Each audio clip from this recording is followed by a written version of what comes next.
ನಾರಾಯಣಂ ನಮಸ್ಕೃತ್ಯ ನರಂ ಚೈವ ನರೋತ್ತಮಂ ದೇವೀಂ ಸರಸ್ವತೀಂ ವ್ಯಾಸಂ ತತೋ ಗ್ರಂಥಮುದೀರಯೇ ಯಂ ಪ್ರವ್ರಜಂತಮನುಪೇತಮಪೇತಕೃತ್ಯಂ ದ್ವೈಪಾಯನೋ ವಿರಹಕಾತರ ಆಜುಹಾವ ಪುತ್ರ ಇತಿ ತನ್ಮಯತಯಾ ತರವೋಪಿ ನೇದುಃ ತಂ ಸರ್ವಭೂತಹೃದಯಂ ಮುನಿಮಾನತೋಸ್ಮಿ ಯಸ್ಯಾನುಭಾವಮಖಿಲಶ್ರುತಿಸಾರಮೇಕಂ ಅಧ್ಯಾತ್ಮದೀಪಮತಿತಿತೀರ್ಷತಾಂ ತಮೋಂಧಂ ಸಂಸಾರಿಣಾಂ ಕರುಣಯಾಃ ಪುರಾಣಗುಹ್ಯಂ ತಂ ವ್ಯಾಸಸೂನುಪಯಾಮಿ ಗುರುಂ ಮುನೀನಾಂ ಮಾತರ್ಮೇ ಮಾತರಿಷ್ವನ್ನ ಪಿತರತುರಗುರೋ ಭ್ರಾತರಿಷ್ಟಾಪ್ತಬಂಧೋ ಸ್ವಾಮಿನ್ ಸರ್ವಾಂತರಾತ್ಮನ್ನಜರಜರಯುತರ್ಜನ್ಮ ಮೃತ್ಯಾಮಯಾನಾಂ ಗೋವಿಂದೇ ದೇಹಿ ಭಕ್ತಿಂ ಭವತಿ ಚ ಭಗವನ್ ಊರ್ಜಿತಾಂ ನಿರ್ನಿಮಿತ್ತಾಂ ನಿರ್ವ್ಯಾಜಾಂ ನಿಶ್ಚಲಾಂ ಸದ್ಗುಣಗಣಬೃಹತೀಂ ಶಾಶ್ವತೀಂ ಆಶುದೇವಾಂ. ದೇವರು ಪಕ್ಷಪಾತಿಯಲ್ಲ. ಯಾಕೆ ಅಂತ ಹೇಳಿದರೆ, ದೇಹಾಭಿಮಾನ ಯಾರಿಗಿರುತ್ತೆ ಅವರ ದೇಹ ಖಂಡಿತವಾಗಿಯೂ ಮಿತವಾಗಿ ಇರುತ್ತೆ. ಜಡದೇಹದ ಮೇಲಿನ ಅಭಿಮಾನ ಇದ್ದಾಗ ಅದರ ದೋಷಗಳ ಮೇಲೆ ಅವ್ರಿಗೆ ಅಭಿಮಾನ ಇರುತ್ತೆ. ಆ ದೋಷಗಳನ್ನು ಗುಣ ಅಂತಾನೆ ಅಂದುಕೊಂಡಿರ್ತಾರೆ. ಈ ದೇಹಕ್ಕೆ ಸಂಬಂಧಪಟ್ಟು ನಿಂದನೆ ಅನ್ನೋದು ನೋವುಂಟು ಮಾಡುತ್ತೆ. ದೇಹಕ್ಕೆ ಸಂಬಂಧಪಟ್ಟು ಒಳ್ಳೆಯದು ಅನ್ನೋದು ಪ್ರೀತಿಯನ್ನು ಉಕ್ಕಿಸುತ್ತೆ. ಆದರೆ ದೇವರಿಗೆ ಅಲಿಪ್ತ, ಅದರಿಂದಾಗಿ ಅವನಿಗೆ ಪ್ರೀತಿಯೋ ದ್ವೇಷವೋ ಅದೆಂಥದ್ದು ತಾಗುವುದೇ ಇಲ್ಲ. ಹೀಗಾಗಿ ದೇವರು ವಿಷಮ ಹೇಗಾಗ್ತಾನೆ? ಇದು ಒಂದು ಸಂಗತಿಯನ್ನು ನಾರದರು ಹೇಳುವುದು. ಪರಸ್ಯೇದ ಮಕರ್ತುರ್ಹಿ ಹಿಂಸಾ ಕೆನಾಸ್ಯ ಕಲ್ಪ್ಯತೆ. ದೇವರಿಗೆ ದ್ವೇಷ ಯಾವಾಗ ಬರಬೇಕು? ಜೀವನ ಮೇಲೆ ಹಿಂಸೆ ಆದಾಗ. ದೇವರಿಗೆ ಹಿಂಸೆಯೇ ಇಲ್ಲ. ಹಿಂಸೆಯೇ ಅಲ್ಲದಿದ್ದಾಗ ಯಾರ ಮೇಲೆ ದ್ವೇಷ ಮಾಡ್ತಾನೆ? ಹಿಂಸೆಯೇ ಅಲ್ಲದಿದ್ದಾಗ ಯಾರ ಮೇಲೆ ಜಿದ್ದು ಸಾಧಿಸ್ತಾನೆ? ಯಾರ ಮೇಲೆ ಅವನಿಗೆ ಆ ಪ್ರತೀಕಾರ ಇರುತ್ತೆ? ಯಾರ ಮೇಲೂ ಇರಲ್ಲ. ಅಂದರೆ ಹಿಂಸೆ ಆಗ್ತಾ ಇಲ್ಲ, ಆದರೆ ಒಬ್ಬರನ್ನು ಪ್ರೀತಿಸ್ತಾ ಇದ್ದಾರೆ. ಹಿಂಸೆ ಆಗ್ತಾ ಇಲ್ಲ, ಒಬ್ಬರನ್ನು ಕೆಳಗಡೆ ಮಾಡ್ತಾ ಇದ್ದಾನೆ. ಅದಕ್ಕೆ ಇನ್ನೇನೋ ಪ್ಯಾರಾಮೀಟರ್ ಇರಬೇಕು. ಇದಂತೂ ಖಂಡಿತ ಅಲ್ಲ. ಇದು ಇರುವಂಥದ್ದು. ಅದರಿಂದಾಗಿ ದೇವರಿಗೆ ಪರಸ್ಯ ಇದ ಮಕರ್ತುರ್ಹಿ ಹಿಂಸಾ ಕೇನಾಸ್ಯ ಕಲ್ಪ್ಯತೆ. ಇದನ್ನು ನಾವು ನೋಡಿದ್ವಿ. ನಾವು ಈ ಚಿಂತನೆ ಮಾಡಿದ್ವು, ನಿನ್ನೆ ಚಿಂತನೆ ಮಾಡಿದ್ದು ಇದನ್ನು. ಇನ್ನು ಮುಂದೆ ನಿರೂಪಣೆ ಮಾಡ್ತಾರೆ. ತಸ್ಮಾದ್ ವೈರಾನುಬಂಧೇನ ನಿರ್ವೈರೇಣ ಭಯೇನ ವಾ ಸ್ನೇಹಾತ್ ಕಾಮೇನ ವಾ ಯುಜ್ಯಾತ್ ಕಥಂಚಿನ್ನೇಕ್ಷತೆ ಪೃಥಕ್. ತಸ್ಮಾತ್ ಆ ಕಾರಣದಿಂದ, ವೈರಾನುಬಂಧೇನ ಹಗೆತನದಿಂದ ಕೂಡಿದ ಭಕ್ತಿಯಿಂದ, ಅಥವಾ ದೇವರಲ್ಲಿ ಹಾಗೆ ಇರಬೇಕು ಅಂತಿಲ್ಲ, ನಿರ್ವೈರ ಅದರಿಂದ ಕೂಡಿದ, ಅಥವಾ ಭಯದಿಂದ ಕೂಡಿದ, ಅಥವಾ ಕಾಮದಿಂದ ಕೂಡಿದ ಸ್ನೇಹದಿಂದ ದೇವರನ್ನು ಮನದಲ್ಲಿ ನೆನೆಯಬೇಕು ಅಷ್ಟೇ. ಕಥಂಚಿನ್ನೇಕ್ಷತೆ ಪೃಥಕ್. ದೇವರು ಇದರ ಬಗ್ಗೆ ಭೇದ ಏನು ತೋರೋದಿಲ್ಲ. ಅದರಿಂದಾಗಿ ದೇವರನ್ನು ಏನು ಬೇಕಾದರೂ ಮಾಡಬಹುದು. ಈ ಸ್ಟೇಟ್ಮೆಂಟು ಬಹಳ ವಿಚಿತ್ರ. ಮುಂದೆ ಇನ್ನೂ ಭೀಕರವಾದ ಸ್ಟೇಟ್ಮೆಂಟ್ಗಳಿದೆ. ಅದರಿಂದಾಗಿ ಯಥಾ ವೈರಾನುಬಂಧೇನ ಮರ್ತ್ಯಸ್ತನ್ಮಿಯತಾಮಿಯಾತ್ ನ ತಥಾ ಭಕ್ತಿಯೋಗೇನ ಇತಿಮೇ ನಿಶ್ಚಿತಾ ಮತಿ. ದ್ವೇಷ ಇತ್ತು ಅಂತಂದರೆ ಒಬ್ಬರ ಬಗ್ಗೆ ಹೆಚ್ಚು ಯೋಚನೆ ಮಾಡ್ತೇವೆ. ದ್ವೇಷ ಇಲ್ಲ ಅಂತಂದರೆ ಒಬ್ಬರ ಬಗ್ಗೆ ಯೋಚನೆಯೇ ಮಾಡೋದಿಲ್ಲ. ಇವಾಗ ಹೊಗಳುವವರು ಹೇಗೂ ನಮ್ಮನ್ನು ಹೊಗಳ್ತಾ ಇರ್ತಾರೆ, ಯಾಕೆ ತಲೆ ಕೆಡಿಸ್ಕೊಳ್ಳೋಣ? ಬೈಯುವವರ ಬಗ್ಗೆ ನಾವು ತಲೆ ಕೆಡಿಸ್ಕೊಳ್ಬೇಕಾಗತ್ತೆ. ದೇವರು ಹಾಗ ಅಂತ ಪ್ರಶ್ನೆ ಬರುತ್ತೆ. ಈ ಅದೇ ರೀತಿ ಇದೆ ನೋಡಿ. ಯಥಾ ವೈರಾನುಬಂಧೇನ, ದ್ವೇಷದಿಂದ ಮರ್ತ್ಯ ಒಬ್ಬ ಮನುಷ್ಯ ಯಥಾ ತನ್ಮಯತಾಮಿಯಾತ್, ಪರಮಾತ್ಮನಲ್ಲಿಯೇ ರತನಾಗುತ್ತಾನೋ, ನತಥಾ ಭಕ್ತಿಯೋಗೇನ, ಅಷ್ಟು ಭಕ್ತಿಯಿಂದ ಆಗೋದಿಲ್ಲ, ದೇವರಲ್ಲಿ ಮನಸ್ಸು ಇರೋದಿಲ್ಲ, ಅದರಿಂದಾಗಿ ದ್ವೇಷವೇ ಮಿಗಿಲು ಅಂತನ್ನುವ ಹಾಗೆ ಕಾಣುತ್ತೆ. ಈಗ ನೋಡಿ, ನೀವು ಅತ್ಯಂತ ದ್ವೇಷಿಸುವವರ ಬಗ್ಗೆ ಇಂಚಿಂಚು ಮಾಹಿತಿಯನ್ನ ಸಂಗ್ರಹಿಸಿರೋದನ್ನು ನೀವು ಕಾಣ್ತೀರ. ಪೊಲೀಸರಿಗೆ ಒಬ್ಬನ ಬಗ್ಗೆ ದೃಷ್ಟಿ ಬಿತ್ತು ಅಂತಂದ್ರೆ ಅವರ ಪೂರ್ತಿ ತಿಳ್ಕೊಂಡ್ಬಿಟ್ಟಿರ್ತಾರ. ನಮಗೆ ಅವ್ರು ಗೊತ್ತಿದ್ದಾರೆ ಅಂತ ಗೊತ್ತಿರಲ್ಲ ಅಷ್ಟೇ, ಅವ್ರು ನಮಗೆ ಗೊತ್ತಿದೆ ನಮಗೆ ಗೊತ್ತಿರಲ್ಲ. ಈ ರಷ್ಯಾದ KGB ಇರಬಹುದು, ಅಮೇರಿಕನ್ ಇಂಟೆಲಿಜೆನ್ಸ್ ಬ್ಯೂರೋ ಇರಬಹುದು, ಅವರು ಜಗತ್ತಿನ ಪ್ರತಿಯೊಬ್ಬ ವ್ಯಕ್ತಿಯ ಬಗೆಗೂ ಮಾಹಿತಿ ಸಂಗ್ರಹಿಸಬೇಕು ಅಂತ ಪ್ರಯತ್ನ ಪಡ್ತಾ ಇರ್ತಾರೆ. ಗೊತ್ತಿರಲ್ಲ, ಪ್ರಾಯ ನಮ್ಮ ಡೇಟಾ ಪೂರ್ಣವಾಗಿ ಅಲ್ಲಿ ಇರಬಹುದು. ಈ ರೀತಿ ತೋರುತ್ತೆ. ಹೀಗೆ ತೋರಿದಾಗ ಏನು ಉತ್ತರ ಅನ್ನೋದು ಇಲ್ಲಿ ಇದೆ. ಮೊದಲು ತಸ್ಮಾತ್ ವೈರಾನುಬಂಧೇನ ನಿರ್ವೇರೇಣ ಭಯೇನವ, ದ್ವೇಷಗಳಿಗೆ ನಿತ್ಯ ನರಕ ಯಾಕೆ ಕೊಡ್ತಾನೆ ಅಂತ ಅನ್ನುವ ಪ್ರಶ್ನೆ ಅದಕ್ಕೆ ಉತ್ತರ ಕೊಟ್ಟಾಗಿದೆ. ವಸ್ತುತಃ ನಿನ್ನೆ ಮೊನ್ನೆಯ ಚಿಂತನೆಯಲ್ಲಿ ದ್ವೇಷಿಗಳು ದೇವರ ಅಂತಂದರೆ ಗುಣ, ಗುಣ ಅಂದರೆ ದೇವರು. ದೇವರಿಗೂ ದೇವರ ಗುಣಕ್ಕೂ ಭೇದ ಇಲ್ಲ. ದೇವರ ಗುಣ ಆನಂದ ಅಂತಾದಾಗ ಆನಂದವನ್ನು ದ್ವೇಷ ಮಾಡೋದು ಮತ್ತು ಯಾವುದರ ಕಡೆಗೆ ಹೋಗಬೇಕು? ದುಃಖದ ಕಡೆಗೆ ಅನಿವಾರ್ಯವಾಗಿ ಹೋಗಬೇಕು. ಅವರು ಹಾಗೆ ಚಿಂತನೆ ಮಾಡಿದ್ದಕ್ಕೆ, ಹಾಗೆ ಉಪಾಸನೆ ಮಾಡಿದ್ದಕ್ಕೆ ಅವರಿಗೆ ಆ ಫಲವೇ ವಿನಃ ದೇವರು ಅವರಲ್ಲಿ ಇಲ್ಲದ ಅಥವಾ ಅವರ ಯೋಗ್ಯತೆಗೆ ಸಲ್ಲದ ದುಃಖವನ್ನು ಕೊಟ್ಟಿರಲ್ಲ. ಮತ್ತೆ ಮೂರೂ ಜನರಿಗೂ ಕೂಡ ಸಂಸಾರಾವಸ್ಥೆಯಲ್ಲಿ ಸಹಕಾರಿಯಾಗಿರ್ತಾನೆ. ಸಾತ್ವಿಕರಿಗೆ ಸಹಕಾರಿಯಾಗಿರ್ತಾನೆ, ರಾಜಸರಿಗೆ ಸಹಕಾರಿಯಾಗಿರ್ತಾನೆ, ತಾಮಸರಿಗೆ ಸಹಕಾರಿಯಾಗಿರ್ತಾನೆ. ಸಾತ್ವಿಕರಿಗೆ ಸಹಕಾರಿಯಾಗುವಾಗ ಅವತಾರ ರೂಪದಲ್ಲಿ ತೋರ್ತಾನೆ, ಉಳಿದವರಿಗಿಲ್ಲ. ಇದನ್ನು ನಾವು ನಿನ್ನೆ ಮೊನ್ನೆ ಎಲ್ಲ ನೋಡಿದ್ದೀವಿ. ಮತ್ತೆ ಇವರಿದೇನಿದೆ ಈ ತರಹ ಹೇಳೋದು, ತಸ್ಮಾತ್ ವೈರಾನುಬಂಧೇನ, ವೈರದಿಂದ ಕೂಡಿರುವ ಸ್ನೇಹದಿಂದ ದೇವರು ಪ್ರೀತನಾಗ್ತಾನೆ. ದ್ವೇಷದಿಂದ ಒಬ್ಬನಲ್ಲಿ ಎಷ್ಟು ಮನಸ್ಸು ಇಡಬಹುದೋ ಅಷ್ಟು ಪ್ರೀತಿಯಿಂದ ಇಡ್ಲಿಕ್ಕಾಗಲ್ಲ. ಒಬ್ಬ ಮಹಾಭಾರತವನ್ನ ದ್ವೇಷಿಸುವವ ಮಹಾಭಾರತವನ್ನು ಚಿಂತಿಸುವಾಗ ಎಷ್ಟು ತನ್ಮಯತೆ ಇರ್ತದೋ ಅಷ್ಟು ತನ್ಮಯತೆ ಮಹಾಭಾರತವನ್ನು ಪ್ರೀತಿಸುವವರು ಮಹಾಭಾರತ ಓದಿರಲ್ಲ. ನೀವು ಗಮನಿಸಬೇಕಂದ್ರೆ ನಮ್ಮದು ಮಹಾಭಾರತ ಕೊಟ್ಟ ನಾಡು ಅಂತ ಹೇಳ್ತಾರೆ, ವೇದವ್ಯಾಸ ಜಯಂತಿ ಮಾಡ್ತಾರೆ, ವೇದವ್ಯಾಸ ಜಯಂತಿಗೆ ಹಾಜರಾಗ್ತಾರೆ, ಆದರೆ ಮಹಾಭಾರತ ಓದಿರಬೇಕು ಅಂತ ಇಲ್ಲ. ನವರಾತ್ರಿ ಮಹಾಭಾರತ ಪೂಜೆ ಮಾಡಬಹುದು, ಮಹಾಭಾರತ ಓದಿದ್ದಾರ ಅಂತಂದ್ರೆ ಹೆಚ್ಚು ಕಡಿಮೆ ಇರೋದಿಲ್ಲ.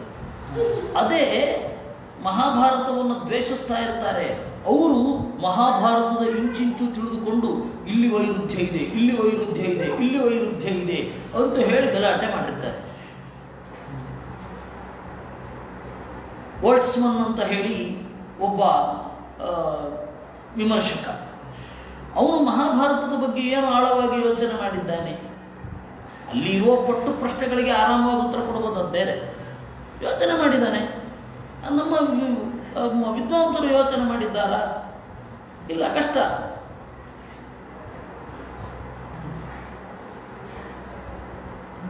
ವಿದ್ವಾಂಸರು ಯೋಚನೆ ಮಾಡಿದ್ದಾರಾ ಅಂದರೆ ಕಷ್ಟ.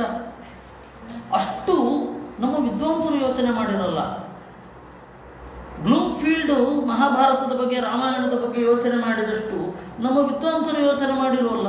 ಆ ಪ್ರಕ್ಷೇಪ ಅಪಕ್ಷೇಪದ ಬಗ್ಗೆ ಮಧ್ವಾಚಾರ್ಯರು ಹೇಳ್ಬೋದು, ಚಿಂತನೆ ಯಾರು ಮಾಡಿದ್ದಾರೆ? ಕೆಲವರು ತಲೆಯಲ್ಲಿ ಇಲ್ಲದ ಪ್ರಕಾಶವನ್ನ ಭರ್ಜರಿ ಶಾಲ್ ಹಾಕಿಕೊಂಡು ತೋರಿಸ್ತಾರೆ, 10 ಬೆರಳುಗಳಲ್ಲೂ ಉಂಗುರ ಹಾಕಿಕೊಂಡು. ಮಹಾಭಾರತ ಎಂಥದ್ದು ಓದಿರಲ್ಲ ಅವರು. ಅವ್ರ ಪ್ರಕಾಶ ಮಾತ್ರ ಎಲ್ಲ ಕಡೆ ಇರುತ್ತೆ. ಏನು ಮಾಡೋಣ ಹೇಳಿ? ಮಹಾಭಾರತದ ಮೂಲದ ಒಂದೇ ಒಂದು ಅಂಶವೂ ಅವರಿಗೆ ಗೊತ್ತಿರಲ್ಲ. ಅದರಿಂದಾಗಿ ಅವರೆಲ್ಲ ನೋಡಿ, ಭಾರತೀಯರು, ಸನಾತನ ಭಾರತೀಯರು ಅಂತ ಹೆಮ್ಮೆಯಿಂದ ಹೇಳಿಕೊಳ್ಳುವವರು ಮಹಾಭಾರತ ಓದಿರಲ್ಲ. ಮಹಾಭಾರತವನ್ನು ದ್ವೇಷಿಸುವವರು, ವರ್ಡ್ಸ್ಮನ್ ಅಂತವರು ಮಹಾಭಾರತವನ್ನು ನೋಡಿರ್ತಾರೆ. ಮೊನ್ನೆಯೂ ಕೂಡ ಆ ತರಹ ಒಬ್ಬರು ಬಂದು ಮಹಾಭಾರತವನ್ನು ವೆಸ್ಟರ್ನ್ ಇನ್ಫ್ಲೂಯೆನ್ಸಿನಿಂದ ನೋಡ್ಲಿಕ್ಕೆ ಹೋಗಿ ಅದರಲ್ಲಿರುತ್ತ ಇಲ್ಲದ ಅಸಂಗತಗಳನ್ನೆಲ್ಲ ತುಂಬಿ, ಪೀಟರ್ ಬ್ರೂಕ್ನಂತವರು ಮಹಾಭಾರತದ ಬಗ್ಗೆ ಫಿಲ್ಮ್ ಮಾಡ್ತಾರೆ, ನಾಟಕ ಮಾಡ್ತಾರೆ. ನೋಡಿ, ದ್ವೇಷದಿಂದ ಮಹಾಭಾರತವನ್ನು ಎಷ್ಟು ಹಚ್ಚಿಕೊಳ್ತಾರೋ ಅಷ್ಟು ಪ್ರೀತಿಯಿಂದ ಹಚ್ಚಿಕೊಳ್ಳೋರಿಲ್ಲ. ಇದೆಲ್ಲ ನಮಗೇನು ಗೊತ್ತಾಗತ್ತೆ? ಒಂದು ವಿಷಯದ ಬಗ್ಗೆ ದ್ವೇಷದಿಂದ ಯೋಚನೆ ಮಾಡುವವರು ಉತ್ಕಟವಾಗಿದ್ದು ನೋಡ್ತಾರೆ, ಅದೇ ಪ್ರೀತಿಸುವವರು ಉಪೇಕ್ಷೆ ಮಾಡಿ ಬಿಟ್ಟುಬಿಡ್ತಾರೆ. ಹಾಗೆ ಇದು ದೇವರಲ್ಲಿಯೂ ಅಷ್ಟೇ. ದೇವರನ್ನು ಉತ್ಕಟವಾಗಿ ಪ್ರೀತಿಸುವವರು ದೇವರು ಎಲ್ಲೋ ಒಬ್ಬ ಇದ್ದಾನೆ ಅಂತ ಬೆಳಗ್ಗೆ 1 ಗಂಟೆ ಪೂಜೆ ಅನ್ನೋದು ಬಿಟ್ಟರೆ ಮತ್ತೆ ದೇವರಿಗೂ ಅವ್ರಿಗೂ ಸಂಬಂಧವೇ ಇಲ್ಲದಂತೆ ಇರ್ತಾರೆ. 1 ಗಂಟೆ ಪೂಜೆ ಮಾಡಿ ಮುಗೀತು. ಆಮೇಲೆ ದೇವ್ರಿಗೂ ಅವ್ರಿಗೂ ಸಂಬಂಧವೇ ಇಲ್ಲ, ಅವ್ರದ್ದೇ ಬೇರೆ, ಜಗತ್ತೇ ಬೇರೆ, ಹಾಗಿರ್ತಾರೆ. ಅದೇ ದೇವರನ್ನು ದ್ವೇಷ ಮಾಡುವವರು 24 ಗಂಟೆಯೂ ದೇವರನ್ನು ಚಿಂತನೆ ಮಾಡ್ತಾರೆ. ಅದರಿಂದಾಗಿ ದ್ವೇಷ ಮಾಡೋದು ಒಳ್ಳೆಯದಲ್ವೇ ಅನ್ನುವ ಹಾಗೆ ನಾರದರ ಮಾತು ಕೇಳುತ್ತೆ. ಮತ್ತೆ ದೇವರಲ್ಲಿ ಅನೇಕ ಭಾವಗಳು ಇರಬಹುದು. ದ್ವೇಷ, ಪ್ರೀತಿ, ಭಯ, ಕಾಮ, ಅನೇಕ ಭಾವಗಳನ್ನು ನೀವು ದೇವರಲ್ಲಿ ತಳೆಯಬಹುದು. ದೇವರಲ್ಲಿ ಭಕ್ತಿಯೇ ಇರಬೇಕು ಅಂತ ಇಲ್ಲ. ಇದಕ್ಕೆ ಬೇರೆ ಏನೇನೋ ಕಥೆಗಳು. ನಿಮಗೆ ಬೇಡರ ಕಣ್ಣಪ್ಪ ಅಂತ ಹೇಳಿ ಒಂದು ಕಥೆ ಗೊತ್ತಿರಬಹುದು. ಅದು ಸ್ಕಾಂದ ಪುರಾಣದಲ್ಲಿರುವಂತಹ ಕಥೆ. ಸ್ವಲ್ಪ ಚೇಂಜ್ ಮಾಡಿದ್ದಾರೆ ಇವರೆಲ್ಲ, ಆದರೆ ಸ್ಕಾಂದ ಪುರಾಣದಲ್ಲಿರೋ ಕಥೆ ಅದು. ದೇವರನ್ನು ದ್ವೇಷಿಸ್ತಾ ಅವನನ್ನು ಪ್ರೀತಿಸಿ ಕಡೆಗೆ ಶಿವನಿಗೆ ಕಣ್ಣಿಲ್ಲ ಅಂತ ಹೇಳಿ ತನ್ನ ಕಣ್ಣನ್ನು ಕಿತ್ತುಕೊಡ್ತಾನೆ. ಅದು ಜನಪದ ಕಥೆ. ಅದನ್ನ ವೇದವ್ಯಾಸರು ಒಂದು ಜನಪದ ಅನ್ನುವ ರೀತಿಯಲ್ಲಿ ಅದನ್ನು ಸ್ಥಳ ಪುರಾಣವನ್ನು ಚಿಂತನೆ ಮಾಡುವಾಗ ಅದನ್ನು ಕೊಟ್ಟಿದ್ದಾರೆ. ಹೀಗೆ ಕೆಲವರು ಹೇಳ್ತಾರೆ ಅಂತ. ಅದರಿಂದಾಗಿ ನೋಡಿ, ಅಲ್ಲಿ ದ್ವೇಷ ಪ್ರೀತಿಯಾಗಿ ಬದಲಾಗಲಿಲ್ವೇ? ದೇವರಲ್ಲಿ ಯಾಕೆ ನಾವು ಪ್ರೀತಿ ಒಂದನ್ನೇ ಮಾಡಬೇಕು, ಭಕ್ತಿ ಒಂದನ್ನೇ ಮಾಡಬೇಕು ಅಂತ ಹೇಳಿ ಪ್ರಶ್ನೆ. ನಾರದರ ಮಾತು ಕೂಡ ಅದಕ್ಕನುಗುಣವಾಗಿಯೇ ಇದೆ ಅಂತಂದಾಗ ಆಚಾರ್ಯರು ತಾತ್ಪರ್ಯ ಬರೆದರು. ಹೇಗೆ ಅರ್ಥ ಮಾಡಿಕೊಳ್ಬೇಕು ನೀವು ಈ ಮಾತನ್ನ, ನಾರದರ ಈ ಮಾತನ್ನ ಹೇಗೆ ಅರ್ಥೈಸಿಕೊಳ್ಳಬೇಕು? ಅವರು ಹೇಳಿದ್ರು, ಕಥಂಚಿನ್ ನೇಕ್ಷತೆ ಪೃಥಕ್ ತತ್ರೈವ ಮನಸಃ ನಿವೇಶೇನ ತದನ್ಯನ್ನೇಕ್ಷತೆ. ದೇವರಲ್ಲಿಯೇ ಮನಸ್ಸು ಇಡೋದರಿಂದ ಅವರು ಬೇರೆಯನ್ನ ಕಾಣೋದಿಲ್ಲ. ಸಾಮಾನ್ಯವಾಗಿ ದ್ವೇಷದಿಂದಲಾದರೂ ಅಷ್ಟೇ, ಭಕ್ತಿಯಿಂದಲಾದರೂ ಅಷ್ಟೇ. ಇದು ಸಾಮಾನ್ಯವಾಗಿರತಕ್ಕಂತಹ ಒಂದು ವಿಚಾರ. ವೈರಾದೀನಾಂ ಏಕತಮೇನಾಪಿ ಯೋ ಯುಂಜಾತ್ ಸ ನೇಕ್ಷತ ಇತಿ ಸ್ವಭಾವ ಕಥನಂ. ಇಲ್ಲಿ ಹೇಳ್ತಾ ಇರೋದು ವಿಧಿಯಲ್ಲ, ಕೆಲವರು ಸ್ವಭಾವ ಹೀಗಿದೆ ಅಂತಷ್ಟೇ. ನಾವೇನು ಅಂದ್ಕೊಳ್ತೇವೆ, ಇದನ್ನ ವಿಧಿ ಅಂತ ಅಂದುಕೊಳ್ತೇವೆ. ವಿಧಿ ಅಲ್ಲ, ಸಹಜವಾಗಿ ಹೀಗೆ ಮಾಡ್ತಾರೆ. ಅಂದಮೇಲೆ ದೇವರನ್ನ ಪ್ರೀತಿಸಿದರೆ ದೇವರು ಒಲಿದೇ ಇರ್ತಾನ ಅಂತ ಹೇಳಿ ಕನ್ಕ್ಲೂಷನ್ ಇರುತ್ತೆ. ನೀವು ಕನ್ಕ್ಲೂಷನ್ ಪಾರ್ಟಿಗೆ ಗಮನ ಹರಿಸಬೇಕೇ ವಿನಃ ನೀವು ಆರಂಭದಲ್ಲಿ ಇದ್ದುಕೊಂಡು ದ್ವೇಷ ಮಾಡಬೇಕು ಅಂತ ಭಾಗವತ ಹೇಳಿದೆ ಅಂತ ಅಂದುಕೊಳ್ಬೇಡಿ. ನಿಮಗೆ ವಾಕ್ಯದ ಬಗ್ಗೆ ಸ್ಪಷ್ಟವಾದ ಐಡಿಯಾ ಇಲ್ಲ ಅಂತಾಗತ್ತೆ. ಒಂದು ವಾಕ್ಯವನ್ನು ಹೇಗೆ ಅರ್ಥೈಸಿಕೊಳ್ಳಬಹುದು ಅನ್ನೋದರ ಬಗ್ಗೆ ಸ್ಪಷ್ಟವಾದ ಐಡಿಯಾ ಇಲ್ಲ ಅಂತ ಆಗಿಬಿಡುತ್ತೆ. ಅದರಿಂದಾಗಿ ಸ್ವಭಾವ ಕಥನಂ ನ ವಿಧಿ ಎಂದ್ರು ಆಚಾರ್ಯರು. ಇನ್ನು ಮನಸ್ಸಿನ ಬೇರೆ ಬೇರೆ ಆಯಾಮದ ಬಗ್ಗೆ ಹೇಳ್ತಾರೆ. ಕರ್ಮಣ ಮನಸಾ ವಾಚ ಯೋ ದ್ವಿಷ್ಯಾದ್ ವಿಷ್ಣು ಮೌಯಂ ಮಜ್ಜಂತಿ ಪಿತರಸ್ತಸ್ಯ ನರಕೆ ಶಾಶ್ವತಿ ಸಮಾಹ. ಕರ್ಮದಿಂದಾಗಲಿ, ಮನಸ್ಸಿನಿಂದಾಗಲಿ, ಮಾತಿನಿಂದಾಗಲಿ, ಯಾರು ಪರಮಾತ್ಮನನ್ನ ಉತ್ಕಟವಾಗಿ ದ್ವೇಷ ಮಾಡುತ್ತಾರೆ ಅವರ ಪಿತೃಗಳು ಮಜ್ಜಂತಿ ನರಕದಲ್ಲಿ ಬೀಳುತ್ತಾರೆ. ಏಕೆಂದರೆ ಇಂತಹ ಪಾಪಿಷ್ಠನಿಗೆ ಜನ್ಮ ಕೊಟ್ಟಿದ್ದರಿಂದ ಅವರು ಬೀಳಲೇಬೇಕು, ಸ್ವಲ್ಪ ಕಾಲವಾದರೂ ಅನುಭವಿಸಲೇಬೇಕು. ಅದರಿಂದ ದ್ವೇಷ ಮಾಡಬಾರದು ಅಂತ ಹೇಳಿ ವಿಧಾನ ಇದೆ. ಇನ್ನು ಭಗವದ್ಗೀತೆಗೆ ಬನ್ನಿ. ತಾನಹಂ ದ್ವಿಷತ ಕ್ರೂರಾನ್ ಸಂಸಾರೇತು ನರಾಧಮಾನ್ ಕ್ಷಿಪಾಮಿ ಅಜಸ್ತ್ರಂ ಅಶುಭಾನ್ ಆಸುರೀಶ್ವೇವ ಯೋನಿಷು. ಹಾಗೆ ದ್ವೇಷ ಮಾಡುವವರನ್ನ, ಕ್ರೂರಿಗಳನ್ನ, ನರಾಧಮರನ್ನ ಆಸುರೀಷು ಏವ ಯೋನಿಷು, ಆನಂದದ ಅಭಿವ್ಯಕ್ತಿಗೆ ಅವಕಾಶವೇ ಇರದ ಹುಟ್ಟುಗಳಲ್ಲಿ ಹಾಕುತ್ತೇನೆ. ಆಸುರೀಂ ಯೋನಿಮಾಪನ್ನ ಮೂಢಾ ಜನ್ಮನಿ ಜನ್ಮನಿ ಮಾಂ ಅಪ್ರಾಪ್ಯೈವ ಕೌಂತೆಯ ತಥೋ ಯಾಂತಿ ಅಧಮಾಂ ಗತಿ. ಹೀಗೆ ದೇವರಿಗೆ ವಿರುದ್ಧವಾಗಿ ನಡೆಯುವ ಪರಿಸರವನ್ನು ಪಡೆದು ಜನ್ಮ ಜನ್ಮಗಳಲ್ಲಿ ನನ್ನನ್ನು ಹೊಂದದೇನೆ ಕೆಳಗಡೆ ಬೀಳ್ತಾರೆ. ಇದು ಕೃಷ್ಣನ ಮಾತು. ಅದರಿಂದಾಗಿ ದ್ವೇಷ ಮಾಡಲಿಕ್ಕಿಲ್ಲ ಅಂತಾಯ್ತು. ಅವಜಾನಂತಿ ಮಾಂ ಮೂಢಾ ಮಾನುಷೀಂ ತನುಮಾಶ್ರಿತಂ ಪರಂಭಾವಮಜಾನಂತಹ ಮಮಭೂತ ಮಹೇಶ್ವರಂ. ಕೃಷ್ಣನ ಮಾತು. ಯಾರು ಮನುಷ್ಯ ಶರೀರದಂತೆ ಕಾಣುವ ನನ್ನ ಶರೀರವನ್ನು ಕಂಡು ನಾನು ಅಲ್ಪಜ್ಞನಾದ ಅಲ್ಪಶಕ್ತನಾದ ಜೀವನಂತೆ ಅಂತ ಅಂದುಕೊಳ್ಳುತ್ತಾನೆ, ಅವನು ಎಂದೂ ಉದ್ಧಾರ ಆಗುವುದಿಲ್ಲ. ಯಾಕೆಂದರೆ ನನ್ನನ್ನು ಹಾಗೆ ಚಿಂತನೆ ಮಾಡಿದ್ರೆ ನಾನು ಆ ತರಹದೇ ಫಲವನ್ನು ಕೊಡಬೇಕು. ಈ ಹಿನ್ನೆಲೆಯಲ್ಲಿ ಕೃಷ್ಣ ದ್ವೇಷ ಮಾಡಬಾರದು ನನ್ನನ್ನು ಅಂತ ಹೇಳಿದ್ದಾನೆ. ಮೋಘಾಶ ಮೋಘಕರ್ಮಾಣ ಮೋಘಜ್ಞಾನ ವಿಚೇತಸಃ ರಾಕ್ಷಸೀಂ ಆಸುರೀಂ ಚೈವ ಪ್ರಕೃತಿಂ ಮೋಹನೀಂ ಶ್ರಿತಾಃ. ಅಜ್ಞಾನಕ್ಕೆ ಒಳಗಾಗಿ ನನ್ನನ್ನು ತಪ್ಪಾಗಿ ತಿಳಿಯುತ್ತಾರೆ. ತಪ್ಪಾಗಿ ತಿಳಿದು ತಪ್ಪಾದ ಮಾತುಗಳನ್ನು ನನ್ನ ಬಗೆಗೆ ಆಡ್ತಾರೆ ಅಂತ ಗೀತೆಯಲ್ಲಿ ಹೇಳಿದ್ದಾನೆ. ಅದು ಗೀತೆಯಲ್ಲಿ ಕಂಡ್ರೆ ಗೀತೆಯದ್ದು ಗೀತೆಗೆ, ಭಾಗವತದ್ದು ಭಾಗವತಕ್ಕೆ. ಇದು ಆಚಾರ್ಯರ ತನಕ ಎಲ್ಲರ ಅಭಿಪ್ರಾಯ. ಇದನ್ನು ಕೂಡಿಸ್ಲಿಕ್ಕೆ ಒಂದು ಅದ್ಭುತವಾದ ಉಪಾಯ ಇದೆ. ಮಾಯಿ ಯಾರು ಏನು ಬೇಕಾದರೂ ಹೇಳಬಹುದು. ಎಲ್ಲವೂ ಸರಿ ಅಥವಾ ಎಲ್ಲವೂ ತಪ್ಪು ಅಥವಾ ಯಾವುದೂ ಸರಿಯಲ್ಲ, ಎರಡರಲ್ಲೇ ಯಾವುದಾದ್ರು. ಈ ಹಿನ್ನೆಲೆಯಲ್ಲಿ ಆಚಾರ್ಯರು ಬಂದರು, ಇಲ್ಲ ಇಲ್ಲ ಭಾಗವತದಲ್ಲೂ ಹಾಗೆ ಇದೆ ಎಂದು. ಏನು ಅವಜಾನಂತ ಯದನಿಂದ ಪಿತಾಮಹ್ಯಂ ಹೇಳ್ತಾನೆ. ತ್ವಾಂ ಅವಿದ್ವಾಂಸ್ತೇಜ ಐಶ್ವರಂ ತಸ್ಮಾತ್ ಪಿತಾಮೇ ಪೂಯೇತ ದುರಂತಾತ್ ದುಸ್ತರಾದಘಾತ್. ಪ್ರಹ್ಲಾದನ ಮಾತು. ಪ್ರಹ್ಲಾದ ಹೇಳ್ತಾನೆ, ಯದನಿಂದ ಪಿತಾಮಹ್ಯಂ, ನನ್ನ ಅಪ್ಪ ನಿನ್ನನ್ನು ಬೈದ. ಪಾಪ ನಿನ್ನ ಬಗೆಗೆ ಅವನು ಗೊತ್ತಿಲ್ಲ, ಆದರೂ ಕರುಣೆಯಿಂದ ನೀನು ಆ ಪಾಪವನ್ನು ಅವನಿಗೆ ಅಂಟಿಸಬಾರದು. ತಸ್ಮಾತ್ ಪಿತಾಮೇ ಪೂಯೇತ ದುರಂತ ದುಸ್ತರಾತ್ ಅಘಾತ್. ಅಂದರೆ ಭಗವಂತನ ಜ್ಞಾನಕ್ಕೆ ಅನಿಷ್ಟ ಫಲ ಇದೆ, ಭಗವಂತನ ದ್ವೇಷಕ್ಕೆ ಅನಿಷ್ಟವಾದ ಫಲ ಇದೆ. ಆ ಅನಿಷ್ಟ ಫಲ ಅಂಟದಂತೆ ನೀನೇ ಕರುಣಿಸು ಅಂತ ಪ್ರಹ್ಲಾದ ಕೇಳ್ತಾ ಇದ್ದಾನೆ ನರಸಿಂಹನನ್ನ. ಮುಂದೆ ಅಲ್ಲ ಮುಂದೆ ಬರತಕ್ಕಂತಹ ಶ್ಲೋಕ ಇದು. ಭಾಗವತದ ಕಾಂಟೆಕ್ಸ್ಟ್ನಲ್ಲೇ ಈ ಮಾತು ಭಾಗವತಕ್ಕೆ ವಿರುದ್ಧ ಆಗಬಹುದೇ? ಇನ್ನು ಮುಂದೆ ಬನ್ನಿ. ಹಿರಣ್ಯಕಶಿಪುಶ್ಚಾಪಿ ಭಗವನ್ ನಿಂದಯಾತಮಃ ವಿವಕ್ಷುರತ್ಯಗಾತ್ ಸೂನೋ ಪ್ರಹ್ಲಾದಸ್ಯ ಅನುಭಾವತಃ ಅಂತ ಮುಂದೆ ಬರುತ್ತೆ. ಪರಮಾತ್ಮನನ್ನು ನಿಂದನೆ ಮಾಡಿದ್ದರಿಂದ ಹಿರಣ್ಯಕಶಿಪು ತಮಸ್ಸಿಗೆ ಬೀಳುವವನಿದ್ದ. ಆದರೆ ಪ್ರಹ್ಲಾದನ ಒಂದು ಮಹಿಮೆಯಿಂದ ಅವನು ನರಕಕ್ಕೆ ಹೋಗಲಿಲ್ಲ ಅಂತ ಬರುತ್ತೆ.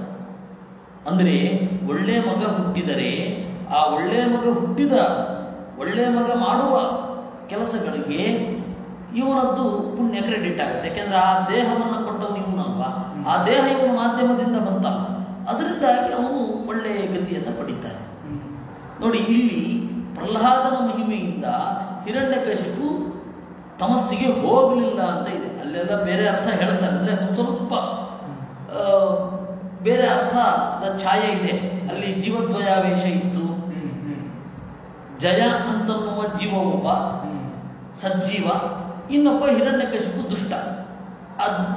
ಅವರು ಮುಂದೆ ರಾವಣ ಆದ, ಅದರಲ್ಲಿಯೂ ಜೀವದ್ವಯಾವೇಶ ಇತ್ತು.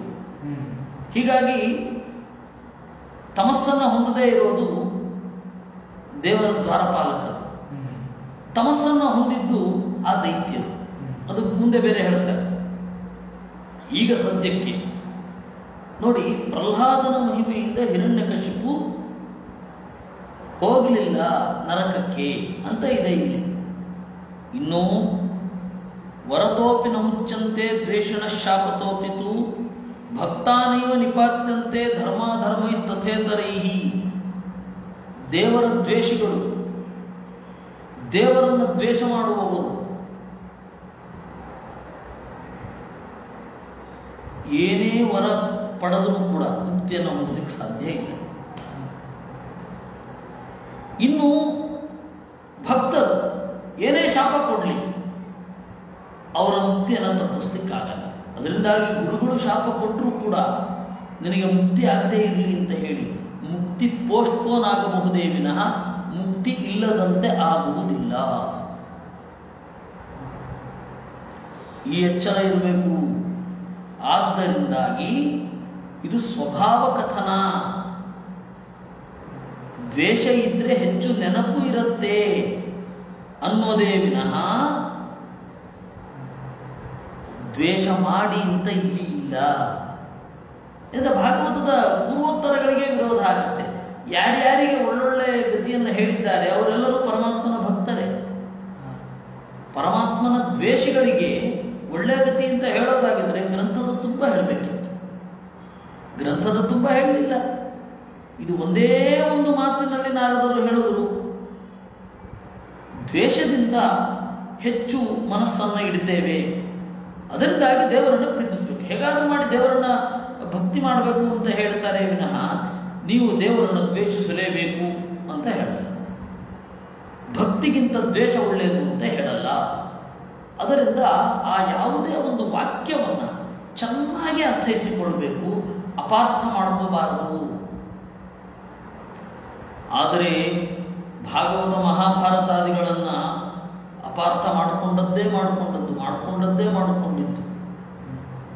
ಮೊದಲು ಭಾರತೀಯರು ಅಪಾರ್ಥ ಮಾಡಿಕೊಂಡದ್ದಕ್ಕೆ ತಾನೇ ವಿದೇಶಿಯರು ಅಪಾರ್ಥ ಮಾಡಿಕೊಳ್ತಾ ಇರೋದು. ಭಾರತೀಯರಿಗೆ ಮೊದಲು ಸರಿಯಾಗಿ ಅರ್ಥ ಆಗಲಿಲ್ಲ, ಅದರ ಸ್ಪಿರಿಟನ್ನು ಅವರು ಸರಿಯಾಗಿ ಗ್ರಹಿಸಲಿಲ್ಲ. ಅದರಿಂದ ಅದರ ಸರಿಯಾದ ಅರ್ಥ ಇದು ಅಂತ ಹೇಳ್ತಾರೆ. ಅದರಿಂದ ಅನ್ಯಾವೇಶ ಕೃತಂ ಯತ್ತು ತದ್ವರಾದ್ಯೈರಪೋಹ್ಯತೆ ತದ್ವಿರುದ್ಧ ಸ್ವಭಾವಾನ ಅನ್ಯಥಾ ನ ಕಥಂಚನ. ಹಾಗಾದರೆ ಮುಂದೆ ಬರುತ್ತಲ್ಲ, ಹಿರಣ್ಯಕಶಿಪು ಭಗವನ್ನಿಂದೆಯಿಂದ ಏನು ಪಾಪವನ್ನು ಹೊಂದಬೇಕಿತ್ತು ಅದರಿಂದ ಬಿಡುಗಡೆ ಹೊಂದಿದ ಅಂತ ಬರುತ್ತಲ್ಲ, ಅದರದ್ದು ಬೇರೆ ಅರ್ಥ. ಅನ್ಯಾವೇಶ ನಿಮಿತ್ತಕವಾಗಿ ಜಯ ಏನು ದೇವರನ್ನು ದ್ವೇಷಿಸಿದ್ದ ಆ ಪಾಪದಿಂದ ಮುಕ್ತನಾದ ಅಂತಷ್ಟೇ ಅರ್ಥ. ಆ ಅಸುರನ ಆವೇಶ ನಿಮಿತ್ತವಾಗಿ ಭಗವದ್ಭಕ್ತರು ಕೆಲವೊಮ್ಮೆ ದೇವರನ್ನು ದ್ವೇಷಿಸಿರ್ತಾರೆ. ಇವಾಗ ಭೀಷ್ಮಾದಿಗಳು ಕೃಷ್ಣನ ಮೇಲೆ ಬಾಣಪ್ರಯೋಗ ಮಾಡಿದರು, ಕೃಷ್ಣನ ವಿರುದ್ಧ ಸಂಚು ಮಾಡಿದರು.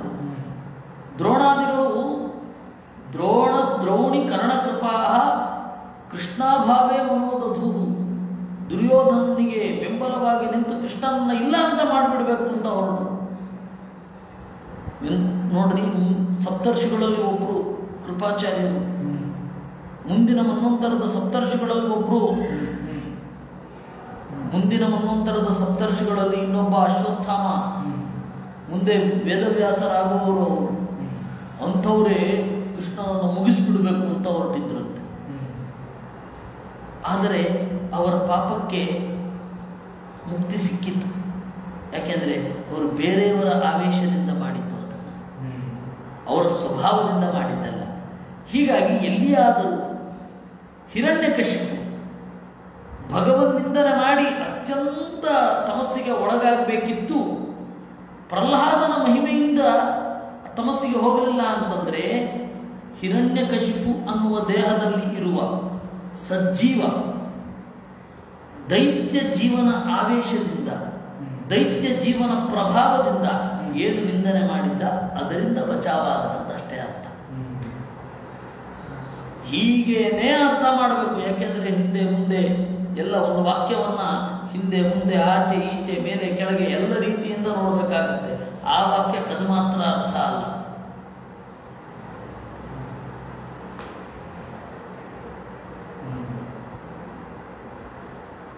ಈ ಒಂದು ವಾಕ್ಯಕ್ಕೆ ಆ ವಾಕ್ಯ ಮಾತ್ರ ಅರ್ಥ ಇಟ್ಕೊಂಡ್ಬಿಟ್ರೆ ಬಹಳ ಭೀಕರ.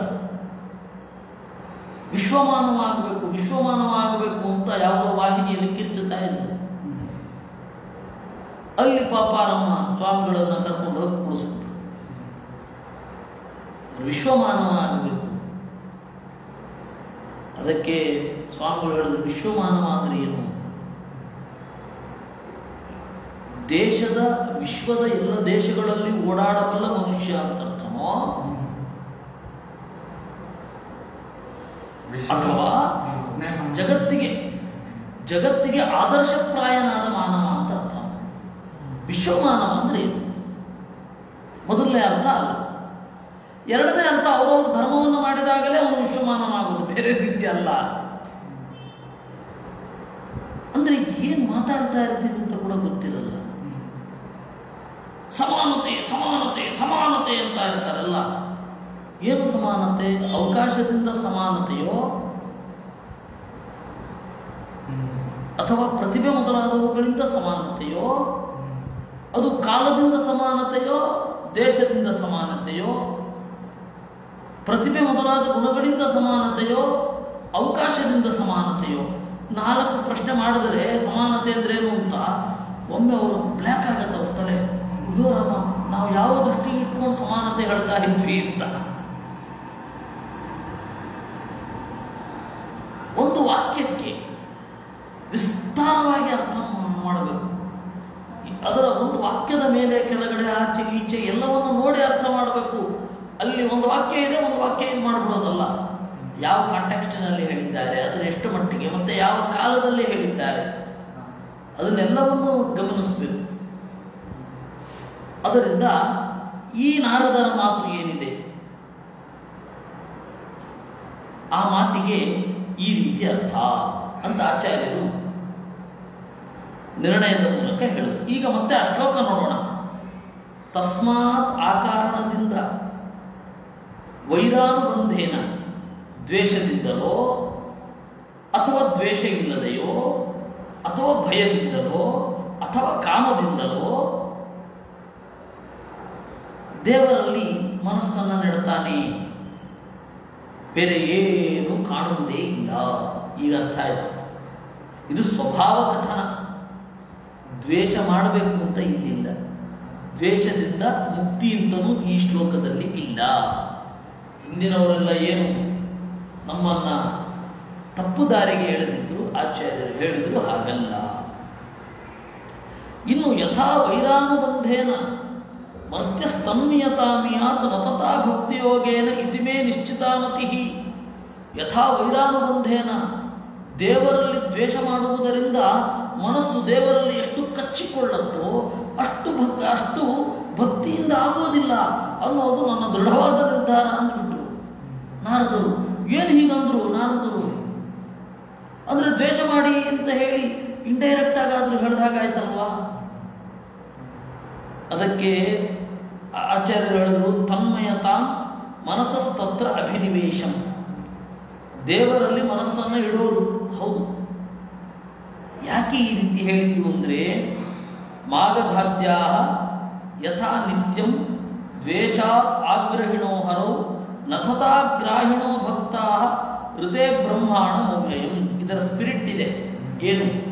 ಜರಾಸಂಧ ಮೊದಲಾದವರೆಲ್ಲ ದೇವರಲ್ಲಿ ಎಷ್ಟು ದುರಾಗ್ರಹ ಇದೆ, ಅಷ್ಟು ಬೇರೆ ದೇವರ ಬಗೆಗೆ ಪ್ರೀತಿ ಇರಲ್ಲ ಬ್ರಹ್ಮದೇವರನ್ನು ಬಿಟ್ಟು ಅಂತ. ಈಗ ಗೊತ್ತಾಯ್ತಲ್ಲ, ನಾರದರ ಕ್ಯಾನ್ವಾಸ್. ಅವರು ಮಾತನಾಡುವಾಗ ನಾರದರ ಅಪ್ಪ ಕಣ್ಮುಂದೆ ಇರ್ತಾರೆ. ಯಾರೇ ಆಗಲಿ ಯಾವುದೋ ಒಂದು ವಿಚಾರ ಮಾತನಾಡಬೇಕಾದ್ರೆ ಅವರಿಗೆ ಪೂಜ್ಯರಾದವರು ಅವ್ರ ಕಣ್ಮುಂದೆ ಇರ್ತಾರೆ. ಅದನ್ನು ಗಮನಿಸಬೇಕು. ನಾರದರು ಏನು ಹೇಳಿದ್ರು? ದೇವರಲ್ಲಿ ದ್ವೇಷದಿಂದ ಮನಸ್ಸು ಇಡುವ ಹಾಗೆ ಭಕ್ತಿಯಿಂದ ಇಡ್ಲಿಕ್ಕೆ ಸಾಧ್ಯ ಇಲ್ಲ ಅಂತ ಯಾರಿಗೆ ಹೇಳಿದ್ದು? ಬೇರೆ ಜೀವರಿಗೆ ಹೇಳಿದ್ದು. ಈಗ ನೋಡಿ, ಈಗ ನಾನು ಒಂದು ನಿಮಗೆ ಉದಾಹರಣೆ ಕೊಡ್ತೇನೆ. ದೇವರಲ್ಲಿ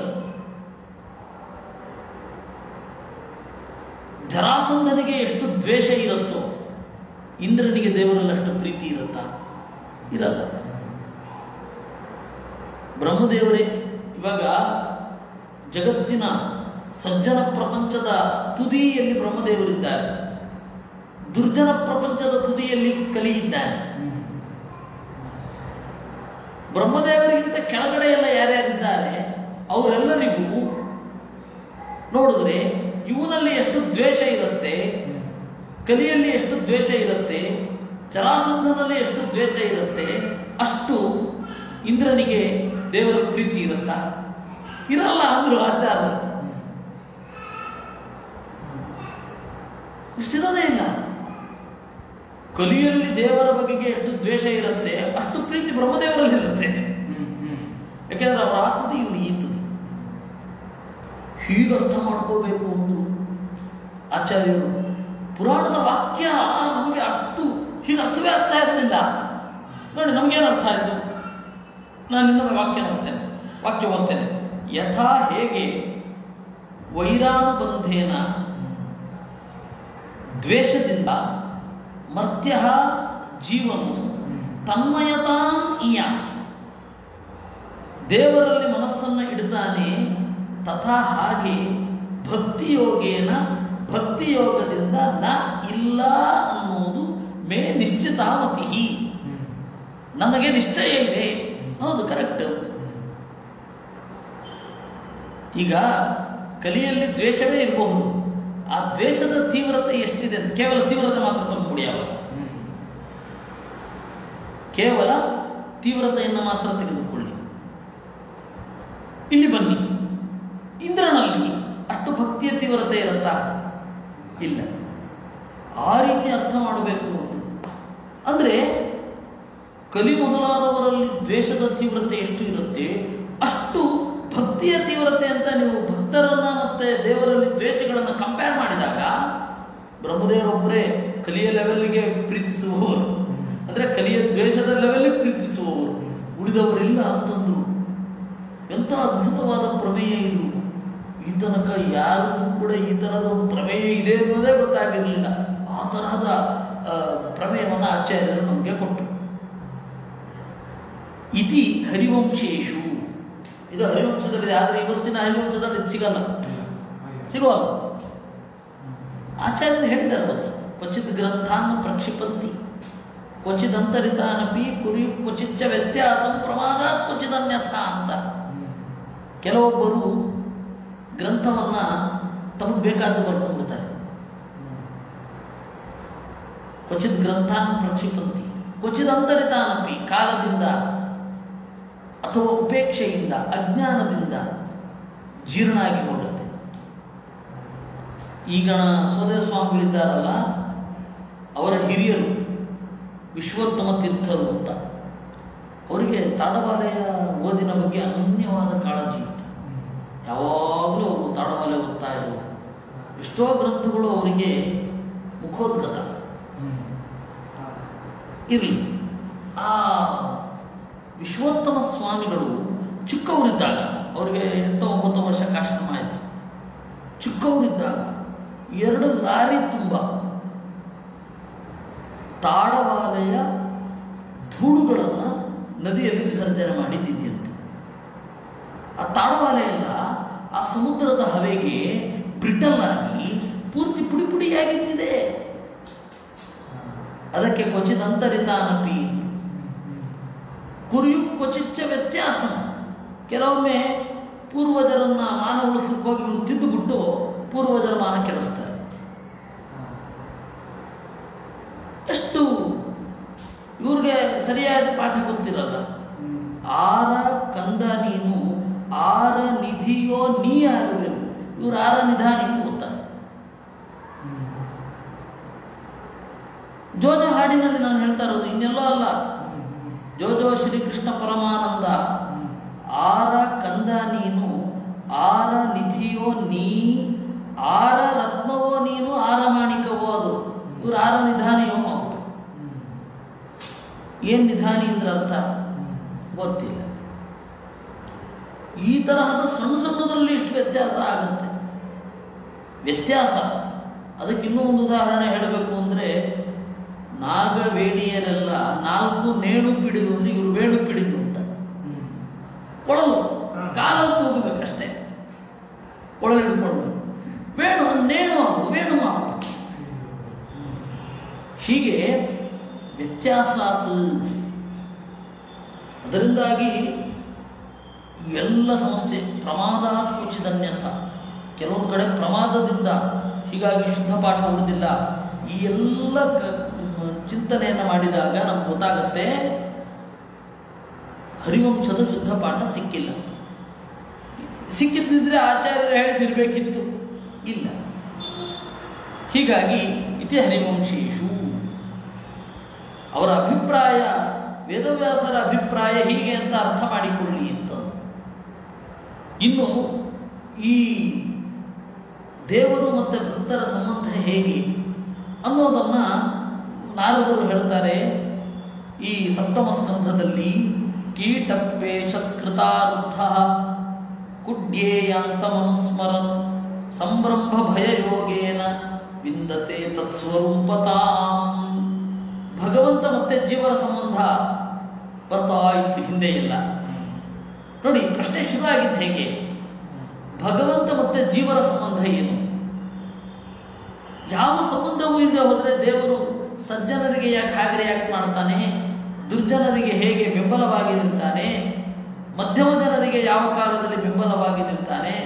ಅವರವರ ಸಾಧನೆ ಮಾಡಲಿಕ್ಕೆ ಆ ಗುಣಗಳ ಉಬ್ಬರವಿಳಿತಗಳು ಯಾವ ರೀತಿ ಆಗತ್ತೆ ಅಂತೆಲ್ಲ ಹೇಳಿ ಈಗ ಕೇವಲ ಭಕ್ತರ ನಡುವಣ ಸಂಬಂಧವನ್ನು ಹೇಳ್ತಾ ಇದ್ದಾರೆ. ಕ್ರಮೇಣ ನೀವು ಗಮನಿಸಿದರೆ ಕೀಟಪೇಶಸ್ಕೃತಾರ್ಧ ಕುಡ್ಯೇಯಾಂತ ಮನುಸ್ಮರನ್, ಒಂದು ಪುಟ್ಟ ಕೀಟ ಇರುತ್ತೆ. ಆ ಕೀಟವನ್ನು, ಯಾಕೆಂದರೆ ಪ್ರಹ್ಲಾದನ ಕಥೆಯನ್ನು ತಿಳ್ಕೊಳ್ಬೇಕು ಅಂದರೆ ಇದೆಲ್ಲವೂ ಅವಶ್ಯಕ. ಅಲ್ಲಿ ಪ್ರಹ್ಲಾದ ಒಬ್ಬನೇ ಅಲ್ಲ, ಹಿರಣ್ಯಕಶಿಪು ಅನ್ನುವ ಕ್ಯಾರೆಕ್ಟರ್ ಇದೆ,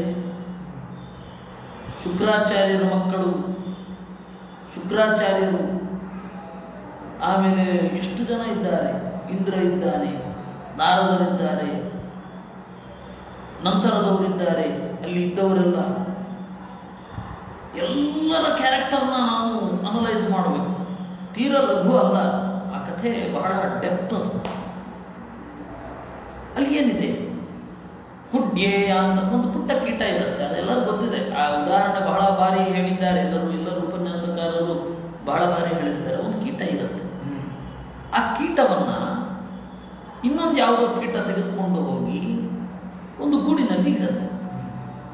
ಈ ಹೊಸದಾಗಿ ಕರ್ಕೊಂಡು ಬರ್ತಾರೆ, ಕಿಡ್ನ್ಯಾಪ್ ಮಾಡಿದ್ದಲ್ಲ, ಆ ಕಿಡ್ನ್ಯಾಪ್ಗೆ ಒಳಪಟ್ಟ ಕೀಟಕ್ಕೆ ಆ ಕೀಟದ ಬಗ್ಗೆ ಸಂಭ್ರಮ, ಸಿಟ್ಟು, ನನ್ನನ್ನು ಇಲ್ಲಿ ಬಂಧಿಸಿ ಇಟ್ಟಿದೆ, ಭಯ, ಏನು ಮಾಡಿಬಿಡುತ್ತೋ ಅಂತನ್ನೋ ಭಯ, ಅದು ಇಷ್ಟೊತ್ತಿಗೆಲ್ಲ ಓಡಾಡ್ತಾ ಇರುತ್ತೆ ಅಂತ.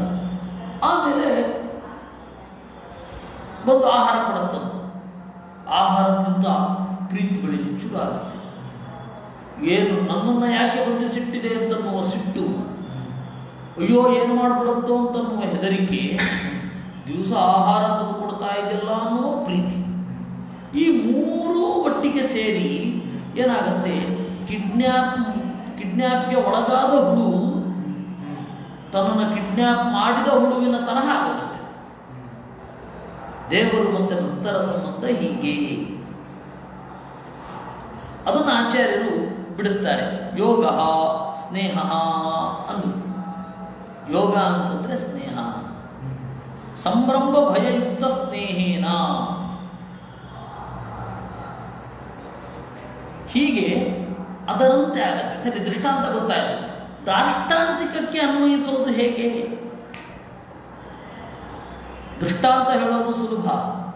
ಕೆಲವೊಮ್ಮೆ ದೃಷ್ಟಾಂತ ಎಷ್ಟು ಆಪ್ಟ್ ಆಗಿ ಅನ್ವಯ ಆಗತ್ತೆ ಅನ್ನೋದನ್ನು ಹೇಳಬೇಕಾಗತ್ತೆ. ಇಲ್ಲಾಂದ್ರೆ ಗೊತ್ತಾಗಲ್ಲ ಯಾವುದನ್ನು ತಗೊಳ್ಳೋದು. ವೇದದಲ್ಲಿ ಅಥವಾ ಭಾಷ್ಯದಲ್ಲೆಲ್ಲ ಉಂಟು. ಅತ್ಯಂತ ಅಲ್ಪವಾದ ದೃಷ್ಟಾಂತ ಕೊಟ್ಟಿರ್ತಾರೆ. ನಾವು ದೇವರ ಎತ್ತರಕ್ಕೆ ಏರಬೇಕಾದ್ರೆ ಈ ದೃಷ್ಟಾಂತದ ಸ್ಪಿರಿಟ್ಟಿನಷ್ಟೇ ತೆಗೆದುಕೊಂಡು ಹೋಗಬೇಕು ಅಂತ ಭಾಷ್ಯದಲ್ಲಿ ಆಚಾರ್ಯರ ಮಾತಿದೆ. ನಿಯೇನ ಮುಷ್ಟಿ ಹತ್ಯಯ ನಿವೃತ್ಯಾವತಿ ಇತ್ಯಾದಿಗಳಲ್ಲೆಲ್ಲ ಇದರ ಸ್ಪಿರಿಟ್ ಅನ್ನು ಹೇಗೆ ತೆಗೆದುಕೊಳ್ಬೇಕು ಅಂತ ಆಚಾರ್ಯರು ಹೇಳಿದ್ದಾರೆ. ಅಲ್ಪಸ್ಯಾಪಿ ಪ್ರಸಿದ್ಧಿತಃ ದೃಷ್ಟಾಂತ ವ್ಯಪದೇಶ ಅಂತ. ಅತ್ಯಂತ ಅಲ್ಪ ದೃಷ್ಟಾಂತ. ದೇವರು ಹೇಗೆ ವೃಷಾಯೂಥೇವ ವಂಸಗ ಕೃಷ್ಣೀರಿ ಯತ್ಯೋಜಸ. ವೃಷಾಯೂಥೇವ ವಂಸಕಃ ವೇದದಲ್ಲಿ ಬರುವಂಥ ದೃಷ್ಟಾಂತ ಇದು. ವೃಷಾಯೂಥೇವ ವಂಸಕಃ ಪ್ರತಿವೀರಃ ವೃಷ.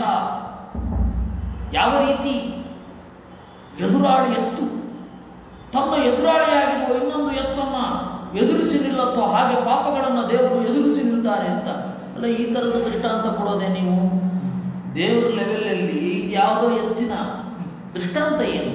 ಅದು ನಿಮಗೆ ಅರ್ಥ ಆಗಲಿ ಅಂತ ಕೊಟ್ಟಿದ್ದಷ್ಟೇ ವಿನಃ ಅದನ್ನು ಪೂರ್ಣವಾಗಿ ತೆಗೆದುಕೊಳ್ಬೇಡಿ ಅಂತ ಆಚಾರ್ಯರು ಹೇಳ್ತಾರೆ. ಹಾಗೆ ದೃಷ್ಟಾಂತ ಆಯಿತು. ದಾರ್ಷ್ಟಾಂತಿಕ ಹೇಗೆ ನೋಡಿ. ದಾರ್ಷ್ಟಾಂತಿಕವನ್ನು ನೀವು ಹೇಗೆ ತೆಗೆದುಕೊಳ್ಬೇಕು? ದೇವರ ಪಕ್ಷದಲ್ಲಿ ಎಲ್ಲರೂ ಇಲ್ಲಿಯ ತನಕ ಹೇಳಿರ್ತಾರೆ. ಕೀಟಪ್ಪೇಶ ಕೃತಾರ್ಧ ಕುಡ್ಯೇಯಾಂತ ಮನುಸ್ಮರನ್ ಸಂಭ್ರಮ ಭಯ ಯೋಗೇನ ವಿಂದತೆ ತತ್ಸ್ವರೂಪತಾಂ. ಹಾಗೆ ಭಗವದ್ಭಕ್ತನೊಬ್ಬ ದೇವರ ಬಗ್ಗೆ ಅರಿಯದಿದ್ದಾಗ ಭಯ ಇರುತ್ತೆ. ನನ್ನನ್ನು ಏನು ಮಾಡಿಬಿಡ್ತಾನೋ ದೇವರು ತನ್ನುವ ಭಯ. ದೇವರು ನನ್ನನ್ನು ಈ ಬಂಧನದಲ್ಲಿ ಯಾಕೆ ಹಾಕಿದ್ದಾನೆ ಅಂತ ಹೇಳಿ ತಾತ್ಕಾಲಿಕವಾದ ಸಿಟ್ಟು, ಆಮೇಲೆ ದೇವರ ಮೇಲಿನ ಪ್ರೀತಿ, ಹೀಗೆ ಅಂತ ಹೇಳಿ ಮುಗಿಸಿಬಿಡ್ತಾರೆ. ಆದರೆ ಆಚಾರ್ಯರು ಇದನ್ನು ಬೇರೆ ಲೆವೆಲ್ಗೆ ತೆಗೆದುಕೊಂಡು ಹೋಗಿದ್ದಾರೆ. ಅದನ್ನು ನಾವು ನೋಡಬೇಕಾಗತ್ತೆ. ಅದು ಅಪೂರ್ವ. ಏನು ಅಪೂರ್ವ? ಕಸ್ಮಾದೇವಂ ಕೋಪ್ಯುಪದ್ರವೋ ನಾಸ್ತಿ ಭಗವತಃ ತಸ್ಮಾದೇವಂ ದ್ವೇಷಾದಿನ ಮನೋಯೋಕ್ತು ಶಕ್ಯತೆ ತದೇವ ಚಿಂತಯತಿ ಚ. ಯಾವ ಕಾರಣದಿಂದ ಕೋಪಿ ಉಪದ್ರವ ನಾಸ್ತಿ ಭಗವತಃ, ದೇವರಿಗೆ ಯಾವ ಉಪದ್ರವವೂ ಇಲ್ಲ. ನಮ್ಮನ್ನು ಸಾಕಬೇಕಾದ ಅನಿವಾರ್ಯ ದೇವರಿಗಿಲ್ಲ. ನಮ್ಮನ್ನು ಪ್ರೀತಿಸಬೇಕಾದ ಅನಿವಾರ್ಯವೂ ದೇವರಿಗಿಲ್ಲ. ಅವನು ನಾಳೆ ಜಗತ್ತನ್ನು ಸೃಷ್ಟಿ ಮಾಡದೆ ಹೋದರೆ ಯಾರೂ ಕೇಳುವವರಿಲ್ಲ. ಪ್ರಳಯ ಮಾಡದೆ ಹೋದರೆ ಯಾರೂ ಕೇಳುವವರಿಲ್ಲ.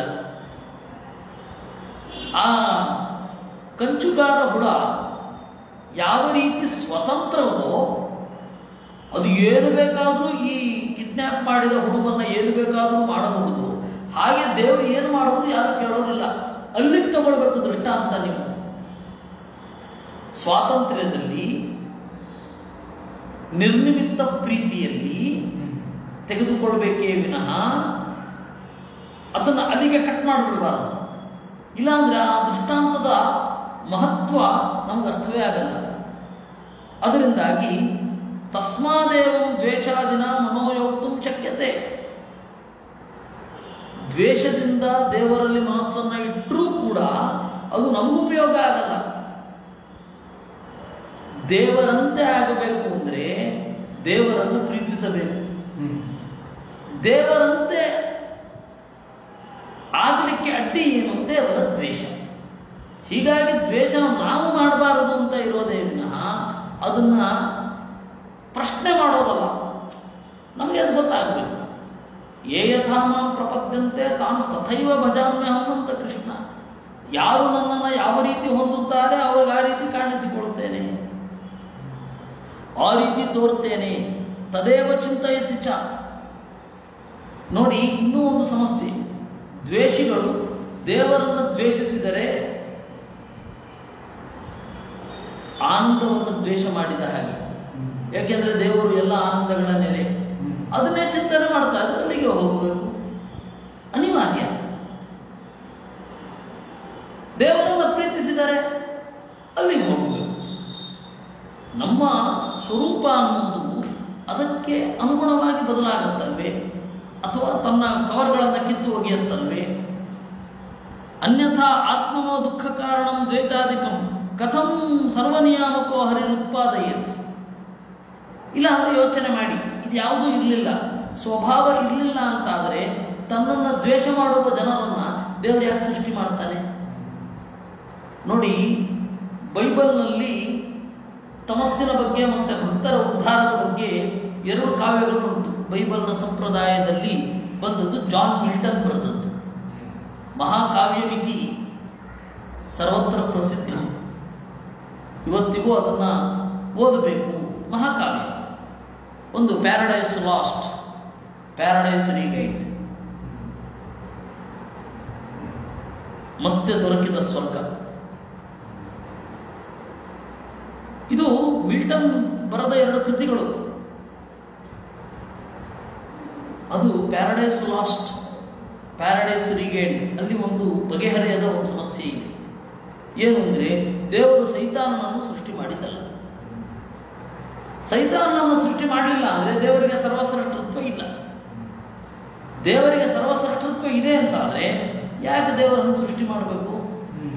ತನ್ನನ್ನು ದ್ವೇಷ ಮಾಡುವವನನ್ನು, ತನ್ನ ಭಕ್ತರನ್ನು ದಾರಿ ತಪ್ಪಿಸುವವನನ್ನು ಯಾಕೆ ಸೃಷ್ಟಿ ಮಾಡಬೇಕು? ನಮ್ಮಲ್ಲಿ ಉತ್ತರ ಉಂಟು, ಅವರು ಸಾಧನೆ ಆಗಬೇಕಪ್ಪ. ಸರಿ, ಅದಾದರೂ ಯಾಕೆ? ಅನಿಮಿತ್ತ ಸ್ನೇಹ ಅಷ್ಟೇ. ನಮ್ಮಲ್ಲಿ ಉತ್ತರ ಇದೆ, ಅವರಲ್ಲಿ ಉತ್ತರ ಇಲ್ಲ. ಹೀಗಾಗಿ ದೇವರು ದ್ವೇಷ ಅನ್ನೋದು ದೇವರಿಗೆ ದುಃಖ ಕಾರಣ ಆಗಿದ್ದಿದ್ರೆ ಯಾಕೆ ತನ್ನ ದ್ವೇಷಗಳನ್ನು ಸೃಷ್ಟಿ ಮಾಡಬೇಕಿತ್ತು? ಅದರಿಂದಾಗಿ ಈ ದೃಷ್ಟಾಂತದಲ್ಲಿ ನೀವು ತೆಗೆದುಕೊಳ್ಳಬೇಕಾದದ್ದು ಏನು? ದೃಷ್ಟಾಂತದಲ್ಲಿ ತೆಗೆದುಕೊಳ್ಳಬೇಕಾದದ್ದು ಸ್ವಾತಂತ್ರ್ಯ ಅಷ್ಟೇ, ಬೇರೆ ಯಾವುದೂ ಅಲ್ಲ. ಈ ದೃಷ್ಟಾಂತದಲ್ಲಿ ತಗೊಳ್ಬೇಕಾದದ್ದೇನು? ಸ್ವಾತಂತ್ರ್ಯ.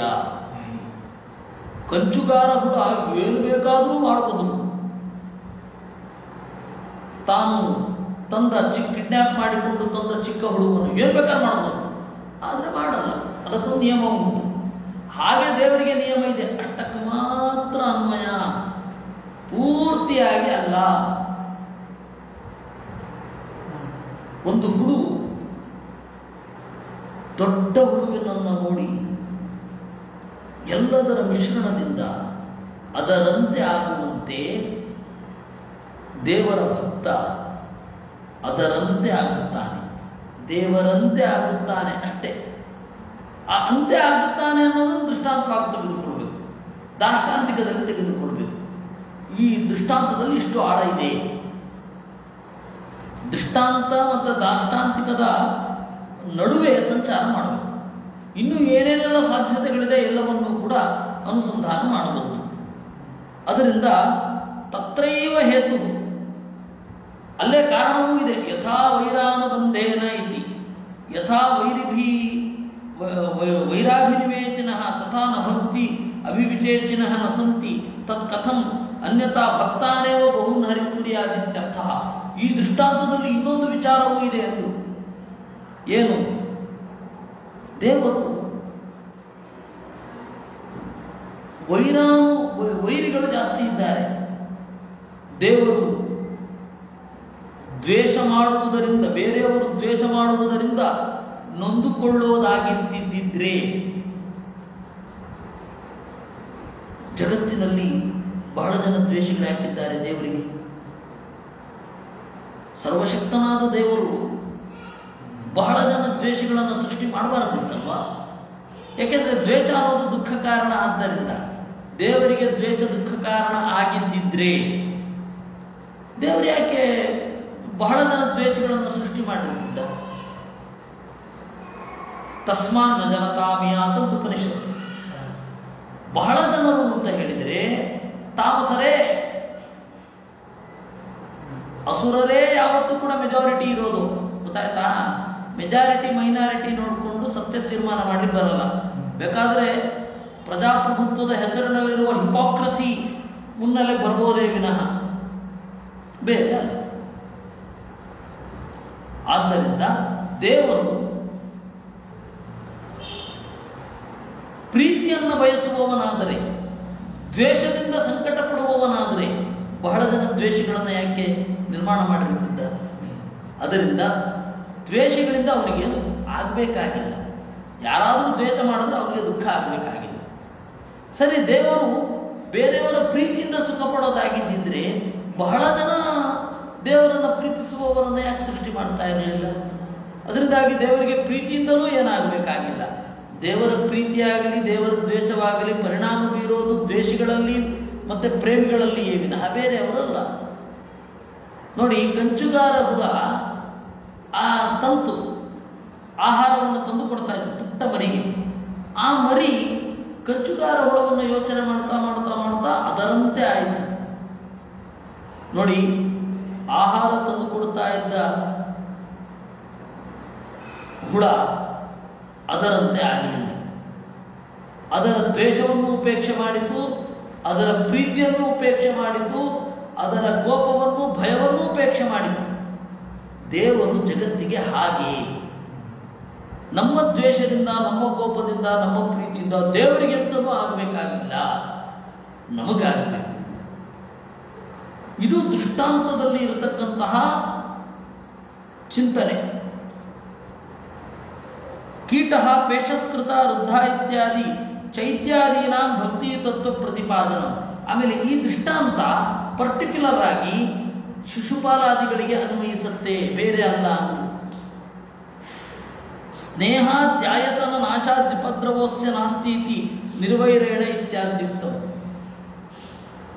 ದೇವರು ತನ್ನನ್ನು ಪ್ರೀತಿಸುವವರನ್ನು, ತನ್ನ ಭಕ್ತರನ್ನು ಕೆಲವೊಮ್ಮೆ ಅವರ ಕರ್ಮಕ್ಕನುಗುಣವಾಗಿ ಬೇಗ ನಾಶ ಮಾಡಿಬಿಡ್ತಾನೆ. ಅಭಿಮನ್ಯು ಬೇಗ 16 ವರ್ಷವೋ 18 ವರ್ಷವೋ ಅಷ್ಟೇ ಬದುಕಿದ್ದವನು.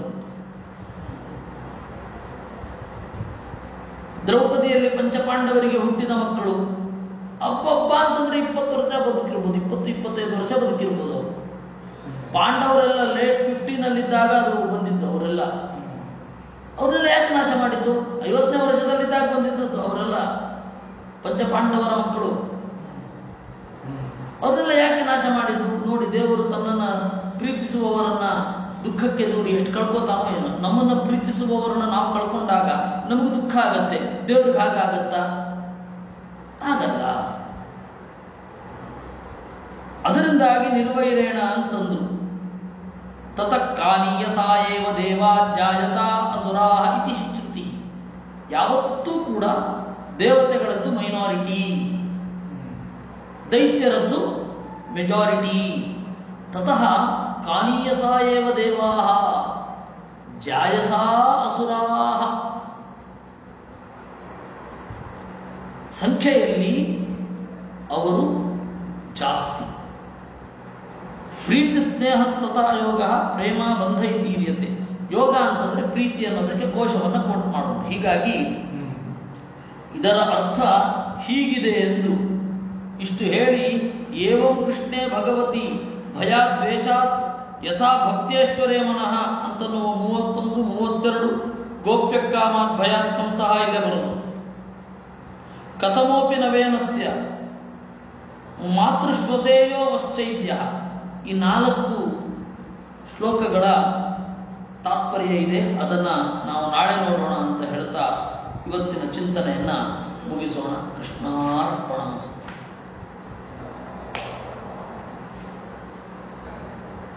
ಅನೇನ ಭಾವಿಯತ್ ಪುಣ್ಯಂ ತದಾಪ್ನೋತು ಪಿತಾಮಹಃ.